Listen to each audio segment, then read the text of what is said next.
সালামু আলাইকুম। নারী পুলিশ কমিশনার শব্দবেশে ৩ ঘন্টার ভিতরে ২০০ থেকে ২৫০টা অফার আসলো।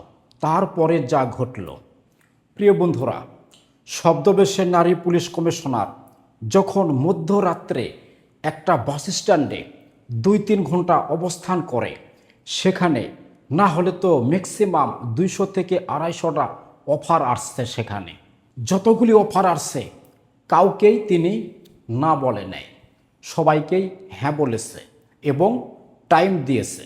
তারপরে জায়গা মতো ফোর্স নিয়ে এসে সবাইকে অ্যারেস্ট করলো, ২০০ থেকে ২৫০ জনকে অ্যারেস্ট করলো। এখন আমার মতে তাদেরকে ইট ঝুলিয়ে তাদেরকে শাস্তি দেওয়া উচিত। কোন মানুষ কোন পর্যায়ে থাকবে এটা ভেবে নেওয়া উচিত। রাত ১২টা ১টার দিকে হয়তোবা একটা সাধারণ একটা মহিলা যদি বাস স্ট্যান্ডে অবস্থান করে, তাহলে তার অবস্থাটা কি হবে বলেন।